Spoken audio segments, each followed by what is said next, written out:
Hello students, today we'll start our poem number 2, Tall Trees. This is on page number 44. So, starter kit. Trees are the largest and the oldest living things in the world. Trees क्या है? World की सबसे large, सबसे बड़ी और oldest पुरानी living thing है. Trees living thing होते हैं, ह्यूमंस लिविंग होते हैं, इसी तरह से ट्रीज लिविंग थिंग होते हैं. They are very useful to us. वो हमारे बहुत काम आते हैं. Can you name the various things we get from trees. क्या आप ऐसी कुछ चीज़ों का नाम बता सकते हैं जो हमें ट्रीज से मिलती हैं? Yes, fruits and vegetables, paper, would and medicines, and there are also many things that we can get from trees. Working in groups, collect the names of trees growing in your school and locality. अब अपने घर पे trees collect the name of trees growing, जो trees grow करते हैं अपने आसपास की लोकेलिटी में, अपने स्कूल में, वहाँ के trees का नाम कलेक्ट करके अपने पास एक लिस्ट प्रिपेयर कर सकते हैं.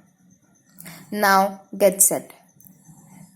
With their feet in the sky and their heads in the sky, the tall trees watch the clouds go by.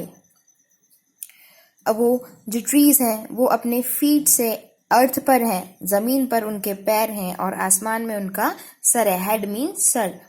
The tall trees watch the clouds go by. और जो tall trees हैं, ऊंचे ऊंचे पेड़ हैं, वो आसमान को देख रहे हैं.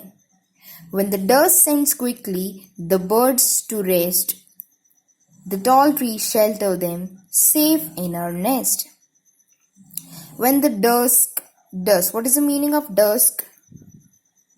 The time of the day when the light has almost gone. जब दिन ढलने लग जाता है उस वक्त को हम कहते हैं डस्क. जब डस्क हो जाता है, शाम ढलने लग जाती है और जो चिड़ियां हैं वो अपने घर वापस जाने लग जाती हैं, तो पेड़ों की छाया उन्हें सेफली उनके घर तक पहुंचा देती है. And then in the night, with the tall trees peeping, the moon shines down on a world that sleeping. और रात में जब सारे पेड़ एक दूसरे को झांक रहे होते हैं, with the tall trees peeping, the moon shines down.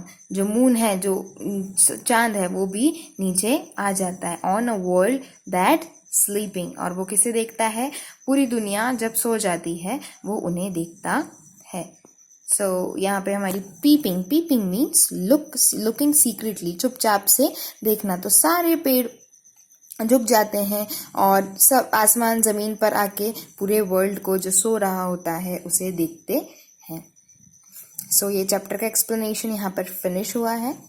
Now you have to complete these sentences. Trees have their feet in the earth, so you have to write the earth. ऐसे ही आपको यहाँ पे सारे sentences पोयम में से ढूंढ के complete करना है. Now word power. The plural of foot, feet. The opposite of short, long. The opposite of slowly, fastly. The another word for the earth को एक और word क्या use करते हैं हम earth के लिए? Land. The word that rhyme: sky, fly, nest, rest, peeping, sweeping. So here we have completed our poem number 2.